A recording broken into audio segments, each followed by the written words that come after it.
या कुन्देन्दु तुषारहार धवला या शुभ्रवस्त्रान्विता या वीणा वरदण्डमण्डिता। स्टूडेंट आज हम लोग class 10 English medium subject math का chapter number 3 pair of linear equation in two variable पढ़ेंगे। आइए स्टूडेंट, पिछले क्लासों में आपने लीनियर इक्वेशन के बारे में आपने पढ़ा होगा। अब यहाँ पर हम उसका यूज करेंगे। अब एक चीज ध्यान देना है, लीनियर इक्वेशन क्या है। If the greatest exponent of the variable is an equation is 1, कोई भी इक्वेशन हमारा दिया हुआ है और उसकी हाईएस्ट पावर 1 है तो उसको हम कहते हैं वो हमारा लीनियर इक्वेशन।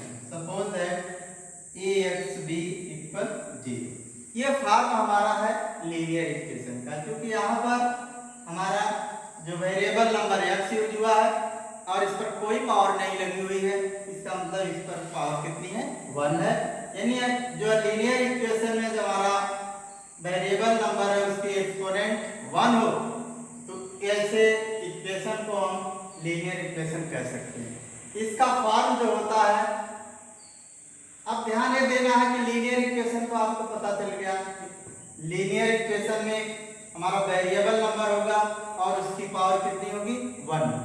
तो लीनियर इक्वेशन हमारा ये भी हो सकता है ax plus by plus c equal 0।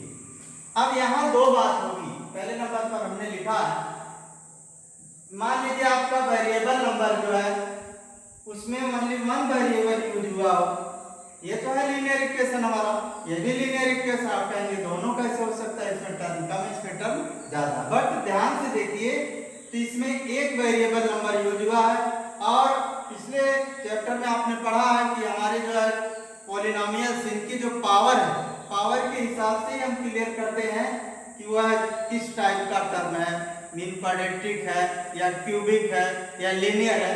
तो लीनियर में आपको बताया गया कि हमारा जो वेरिएबल नंबर है उसकी पावर कितनी होनी चाहिए, 1 होनी चाहिए। अगर वेरिएबल नंबर की पावर 1 है तो हमारा इक्वेशन लीनियर इक्वेशन कहलाता है। अब बात यहाँ चल रही है, जो हमारा लीनियर इक्वेशन है वह 1 वेरिएबल है और 2 वेरिएबल है। 1 वेरिएबल के लिए क्या ध्यान देना है, जो हमारा लीनियर इक्वेशन है उसमें ओनली 1 वेरिएबल यूज अगर हुआ है, ये वाला इक्वेशन हमारा जो लीनियर इक्वेशन इन 1 वेरिएबल कहलाएगा। लेकिन अगर इसमें वेरिएबल नंबर की संख्या बढ़ गई, एक से ज्यादा हो गई, मीन अगर हमारा जो वेरिएबल नंबर है लीनियर इक्वेशन में इसमें 2 वेरिएबल नंबर यूज किए गए हैं, तो हम कह सकते हैं ये जो हमारा लीनियर इक्वेशन है ये लीनियर इक्वेशन इन 2 वेरिएबल हो गया। तो इस तरीके से आपको पता चल गया 1 वेरिएबल क्या होता है और 2 वेरिएबल क्या होता है, ये पता चल। पहले तो लीनियर इक्वेशन क्लियर हो गया कि ऐसा हमारा इक्वेशन जिसमें वेरिएबल नंबर की पावर 1 हो, 1 हो, वो हमारा लीनियर इक्वेशन हुआ। अब लीनियर इक्वेशन में हमने 2 भाग लिखा। पहले नंबर पे लिखा अगर हमारा लीनियर इक्वेशन है उसमें ओनली 1 जो है वेरिएबल नंबर यूज हुआ है तो हमारा लीनियर इक्वेशन इन 1 वेरिएबल कहलाएगा। अगर इसमें 2 वेरिएबल यूज हुए हैं तो हमारा जो है 2 लीनियर इक्वेशन इन 2 वेरिएबल कहलाएगा और इसका फॉर्म है ax plus by plus c equal 0। लेकिन ध्यान देना हमको यहाँ a b और c हमारे रियल नंबर है और इस शर्त है ये not equal 0 and b not equal 0, ये पोजीशन नहीं होनी चाहिए। तो इस तरीके से हमारा जो है ये नंबर बनेगा जो लीनियर इक्वेशन इन 2 वेरिएबल। आइए जो चैप्टर का नाम ध्यान से देखिए, लिखा है पेयर ऑफ लीनियर इक्वेशन। अभी तक बात चल रही तो हमारी ओनली लीनियर इक्वेशन की, या 1 वेरिएबल हो या 2 वेरिएबल, बट यहाँ पेयर की बात चल रही है। इस लेसन में हम जो लीनियर इक्वेशन के पेयर का जो है अध्ययन करेंगे। अब पेयर की बात हो गई तो हम कोई जनरल फॉर्म इसका बनाते हैं। सपोज दैट हमारा पहला इक्वेशन बनता है, इसको हम लिखेंगे a1x plus b1y plus c1 equal 0। ये हमारा एक इक्वेशन हो गया।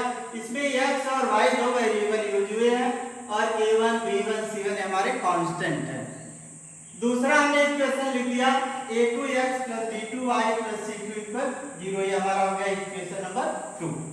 अब यहाँ पर हम इनके जो कांस्टेंट है, जो हमारा वेरिएबल नंबर का कोफिशिएंट है, इसका जो है रिलेशन के द्वारा हम आगे बात बढ़ाएंगे। लेकिन ध्यान देना कि पेयर का मतलब ये जो नंबर हमारा पेयर में हो गया, यहाँ भी एक्स वाई वेरिएबल यूज हुआ और यहाँ भी एक्स वाई वेरिएबल, लेकिन अब ये मिल करके एक पेयर हो गया। अब क्या करना है, अब आते हैं बात सॉल्यूशन की होगी। ये जो इक्वेशन हमको मिलेंगे पेयर के रूप में, इनको हल कैसे करेंगे, इनको सॉल्व कैसे करेंगे। तो आइए इनको सॉल्व करने के हमारे पास दो मेथड है। एक मेथड तो हमारा है ग्राफिकल मेथड और दूसरा है अलजेब्रिक मेथड। तो हम बारी बारी से इसका अध्ययन करेंगे। सबसे पहले हम आते हैं ग्राफिकल मेथड पर। ग्राफिकल मेथड में जो हमारा क्वेश्चन है उसको हम ग्राफ के द्वारा सॉल्व करते हैं। ग्राफ को सॉल्व कैसे करेंगे, जो भी हमारा इक्वेशन दिया हुआ है उसके तहत हम जो है सारणी बनाते हैं, टेबल बनाते हैं और उसका ग्राफ खींचते हैं। एक चीज पिछले क्लास में आपने और पढ़ी होगी, जो हमारा लीनियर इक्वेशन है, इसका जब हम ग्राफ फिट करते हैं तो यह एक स्ट्रेट लाइन मिलता है, सीधी रेखा मिलता है। तो इस तरीके से ध्यान देंगे, हमारे पास इक्वेशन है a1x + b1y + c1 = 0 और a2x + b2y + c2 = 0। तो हमारे पास जो है यहाँ पर कोफिशिएंट x के a1 a2 है, y के b1 b2 है और ये हमारा कांस्टेंट टर्म है, इसमें कोई वेरिएबल यूज नहीं हुआ। आओ स्टूडेंट हम टैली करते हैं। टैली करने के लिए यहाँ लिखा a1/a2 और b1/b2 हम फाइंड करते हैं। कोई इक्वेशन ले लेते हैं हम। सपोज दैट हमने लिया 2x + 3y = 5 और -5 = 0 और दूसरा इक्वेशन ले लिया हमने 5x + 6y -10 = 0। ये हमने एग्जांपल ले लिया। अब यहाँ पर a1/a2 और b1/b2 हम फाइंड करते हैं। तो a1 हमारा यहाँ 2 है और a2 यहाँ 5 है, तो मिल गया हमारा 2/5। और इधर y को देखें, ये 3/6 हो गया। अब देखते हैं 2 और 5 ये और लोएस्ट टर्म में नहीं चेंज किया जा सकता, बट यहाँ देखिए 3 × 1 = 3, 3 × 2 = 6। स्टूडेंट ध्यान देना है, क्या यह 2/5 इज इक्वल देन 1/2? क्या ये इसके इक्वल है? नहीं है, इसलिए लिखेंगे आप not equal. 3/5 not equal 1/2, mean यहाँ a1/a2 नॉट इक्वल b1/b2। अब हमको ये पता चल गया, जो इक्वेशन दिया हुआ, जो पेयर दिया हुआ हमारा, इसमें a1 और a2 का रेशियो b1 और b2 के रेशियो के इक्वल नहीं। आइए स्टूडेंट सब फैसला लिखते हैं, जानकारी करते हैं। इसका मतलब क्या हुआ, व्हाट इट मींस, ये क्या हमको दर्शा रहा है? यह बता रहा है अगर इस दोनों इक्वेशन का हम ग्राफ पुट करेंगे तो यह एक दूसरे को कहीं न कहीं इंटरसेक्ट करेंगे। मीन अगर हम इस ग्राफ का, इसका ग्राफ खींचेंगे और इसका भी ग्राफ खींचेंगे तो ये कहीं न कहीं एक दूसरे को इंटरसेक्ट कर देंगे। इंटरसेक्ट कर देंगे स्टूडेंट, ध्यान रखना है, इंटरसेक्टिंग जो है आपका ध्यान रखना है।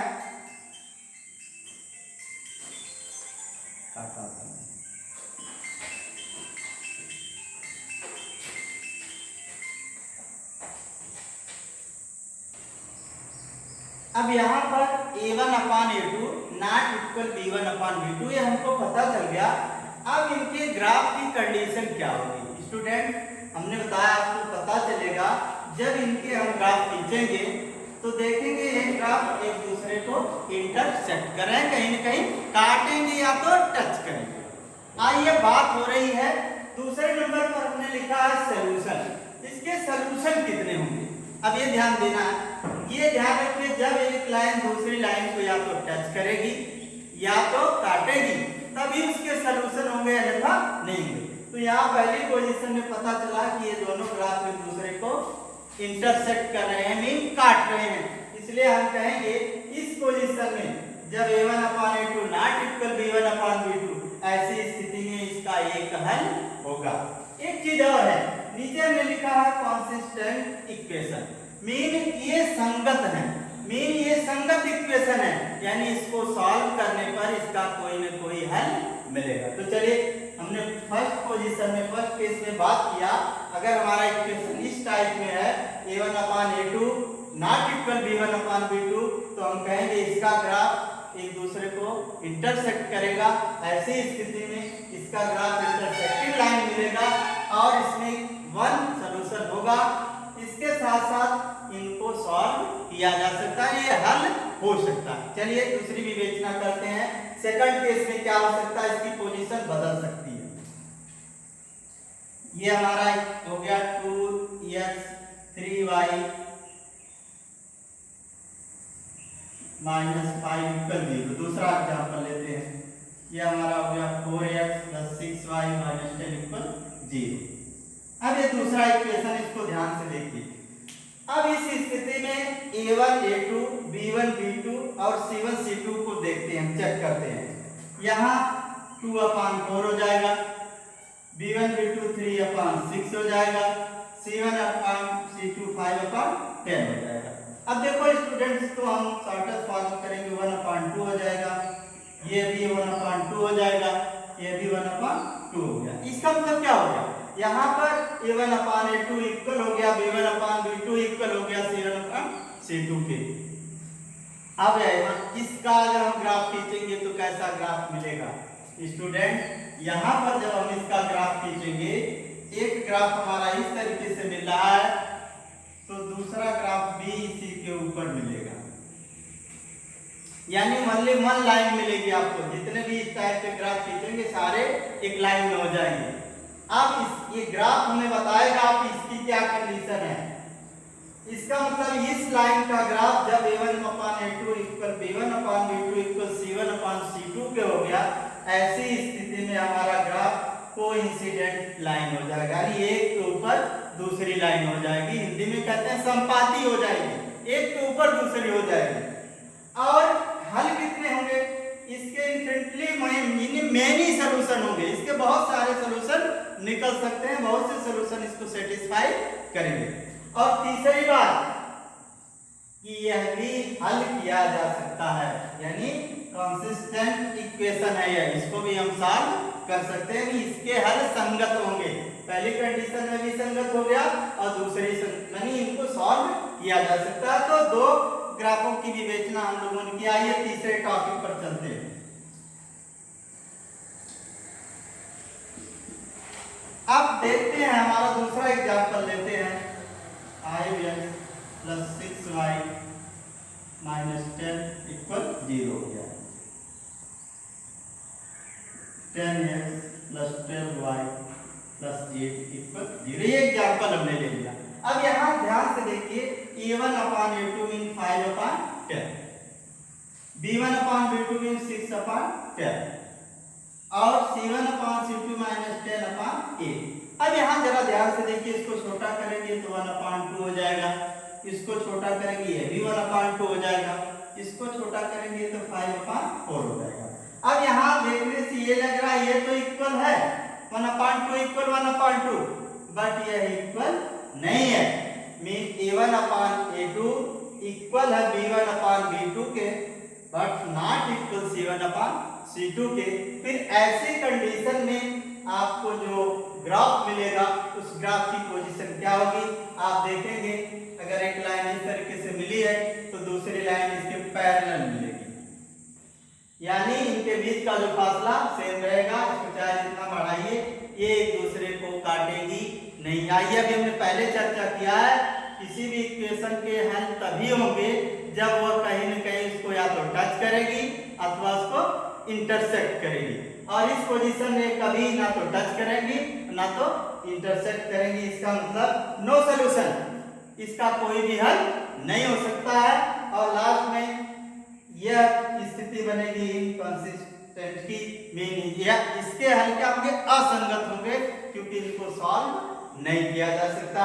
इस तरीके से हम लोगों ने पढ़ा ग्राफिकल मेथड, यानी ग्राफिकल मेथड से हम जो हमारा इक्वेशन है, जो इक्वेशन का पेयर है, उससे कैसे जानेंगे कि इसका हल हो सकता है कि नहीं हो सकता है, इसके एक हल होंगे या अनेक हल होंगे, या इसके हल हो ही नहीं सकते, इसके हल संगत हैं या असंगत है, कंसिस्टेंट है या इनकंसिस्टेंट है, मीन वो जो संगत है या असंगत है, ये सारी जानकारी हमको हो जाएगी। आइए अब दूसरा मेथड हमारा है इसको सॉल्व करने का, अलजेब्रिक मेथड।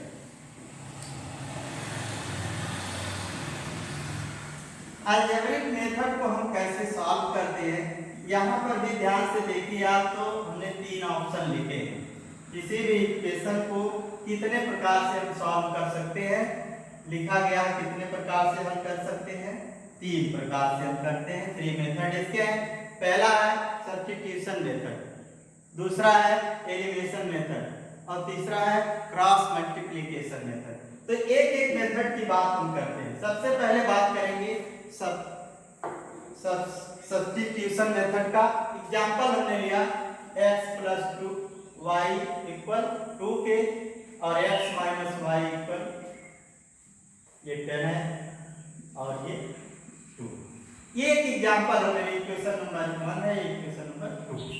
अब इसमें हमें पहला सिस्टम जो है सब्स्टिट्यूशन मेथड। सब्स्टिट्यूशन मेथड का मतलब होता है प्रतिस्थापन विधि, यानी एक के जगह पर हम दूसरे की वैल्यू को पुट करते हैं।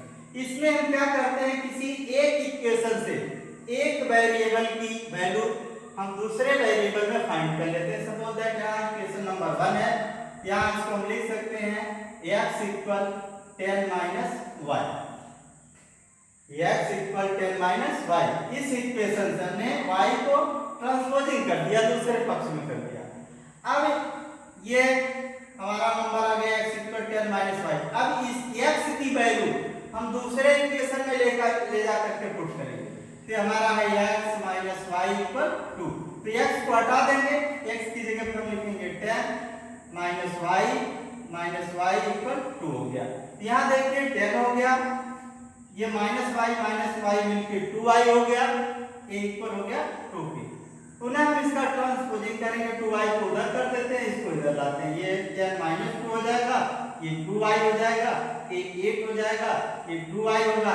अब इस 2 से इसको डिवाइड कर दें तो y की वैल्यू हो जाएगी 4। y की वैल्यू 4 हमको पता चल गई।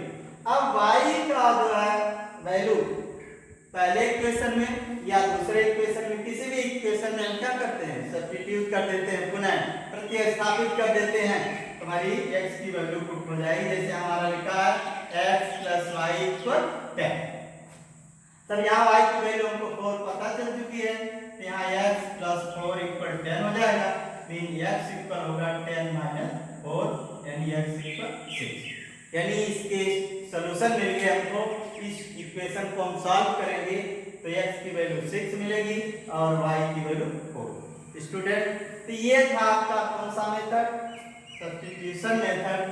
सब्स्टिट्यूशन मेथड से हम क्या करते हैं, एक इक्वेशन से किसी एक वेरिएबल का वैल्यू दूसरे वेरिएबल में फाइंड कर लेते हैं और वही वैल्यू दूसरे इक्वेशन में ले जाकर के पुट कर देते हैं। इससे एक जो वेरिएबल उसकी वैल्यू हमको फाइंड हो जाती है। पुनः इसी जो वैल्यू को ले जाकर के किसी इक्वेशन में, पहले में या दूसरे में, किसी में रख देंगे तो हमारा दूसरा वेरिएबल उसकी भी वैल्यू फाइंड हो जाएगी। तो ये आपका मेथड था सब्स्टिट्यूशन मेथड। यहाँ आपने ये जानकारी कर ली कि सब्स्टिट्यूशन मेथड से हम किस प्रकार से जो है अपनी प्रॉब्लम को सॉल्व करते हैं, जो हमारा linear equation into variable pair के रूप में, उसको कैसे हम सॉल्व करेंगे। आइए दूसरा हमारा है एलिमिनेशन मेथड, जिसको हम लोग कहते हैं विलोपन विधि। इसमें होता क्या है, जैसे हमने एग्जांपल लिया 2x + 3y = 70 और दूसरा है 3x - 2y = 6। एक इक्वेशन नंबर 1 और एक इक्वेशन नंबर 2 है। अब स्टूडेंट्स, इसमें हम क्या करते हैं, एक नंबर को एलिमिनेट कर देते हैं, मीन गायब कर देते हैं। कोई एक जो वेरिएबल हम गायब कर देते हैं, यानी उसको हम कैंसिल कर देते हैं और दूसरा वेरिएबल उनको मिलता है तो उसकी वैल्यू फाइंड कर लेते हैं। पुनः उस उसकी वैल्यू को ले जाकर किसी इक्वेशन में पुट करते हैं तो दूसरा वेरिएबल भी हमारा पता चल जाता है। तो इसके लिए करते क्या है, सबसे पहले हम देखते हैं कोई एक वेरिएबल हमारा इक्वल हो जाए।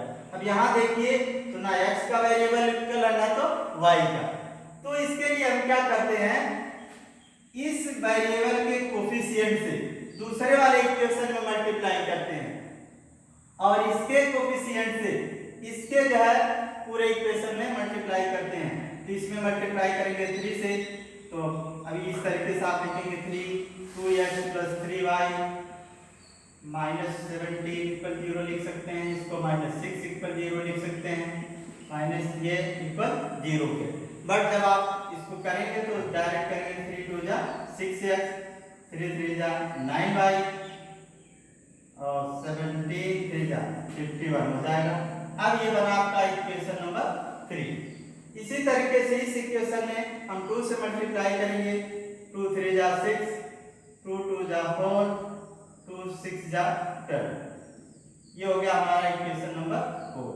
अब हम क्या करेंगे, अब हमारा जो है ये वेरिएबल नंबर दोनों सेम हो गए। अब इसका साइन अलग है तो हम यहाँ सब्ट्रैक्ट करेंगे, सब्ट्रैक्ट करेंगे इक्वेशन 3 फ्रॉम इक्वेशन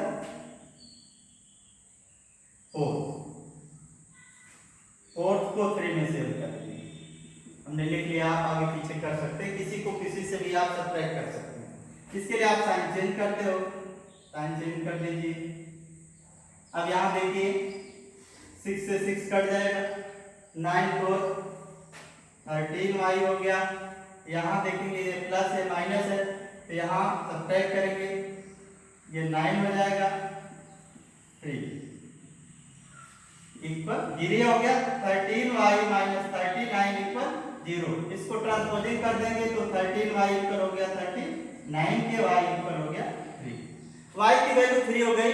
अब इसकी वैल्यू किसी में ले जा करके आप पुट कर दीजिए, तो हो गया आपका 2x + 3y है, तो 3 में मल्टीप्लाई करेंगे आप 3 से, -17 इक्वल 0, 2x + 9 - 17 इक्वल 0।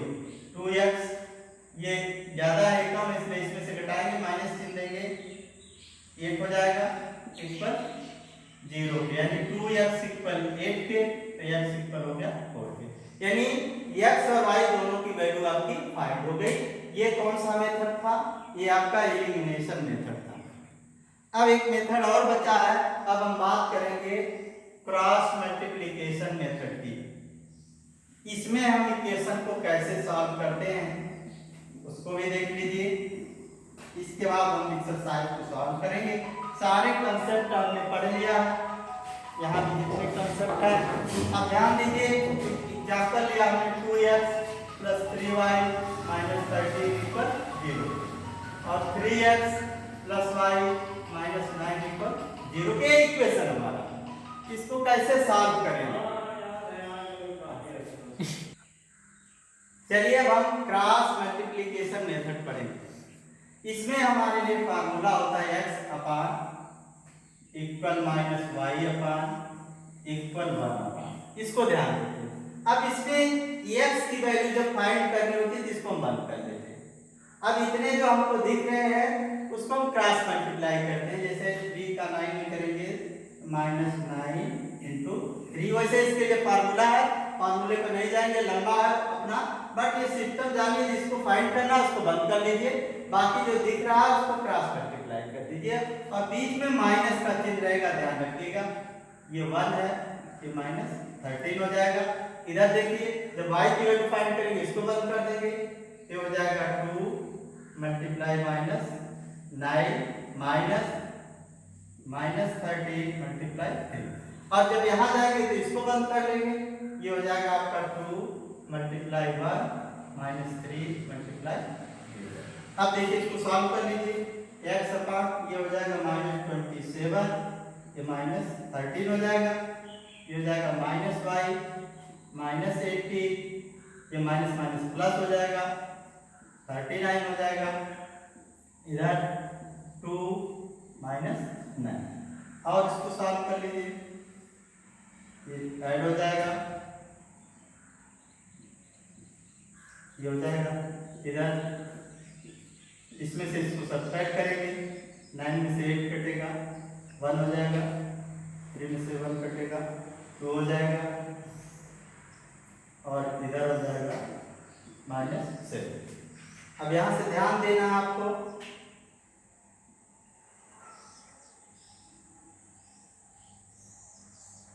ये हमारे जो इसमें हमने लिखा था 13 प्लस हो गया, तो प्लस हो गया, ये आपका ये प्लस होगा, यहाँ आपका 7 में से 3 कटेगा 4 हो जाएगा, 2 में से 1 कटेगा 1। अब इसका जो हमारा नंबर, इसको हम इस कांस्टेंट टर्म के इक्वल रखेंगे, x अपान -14 इक्वल 1 अपान -7 के, यहाँ माइनस से माइनस कटेगा, 7x हो गया इक्वल 14 के, x इक्वल 2 के हो जाएगा। इसी तरीके से इसको भी रखेंगे, ये हम -y अपान 21 इक्वल रखेंगे -1 अपान 7 के, यहाँ से माइनस कटेगा, यानी 7y इक्वल हो जाएगा 21, तो y इक्वल हो जाएगा 3 के। इस तरीके से आपका x और y की वैल्यू पुट हो जाएगा। अब अगले अभ्यास में आप बारी बारी से एक एक स्टेप पढ़ेंगे। अब यहाँ जितने कंसेप्ट आपने पूरी तैयारी कर ली, अब जब एक्सरसाइज सॉल्व करेंगे तो जहाँ सब्स्टिट्यूशन मेथड आएगा पूरी एक्सरसाइज इसी की होगी, फिर जहाँ एलिमिनेशन पढ़ेंगे वो पूरी एक्सरसाइज एलिमिनेशन की होगी, जहाँ क्रॉस मल्टीप्लिकेशन पढ़ेंगे वहाँ पूरी एक्सरसाइज होगी। बट अब वहाँ आपको अलग से नहीं समझाया जाएगा, अब हम लोग सीधे क्वेश्चन सॉल्व करेंगे। आइए।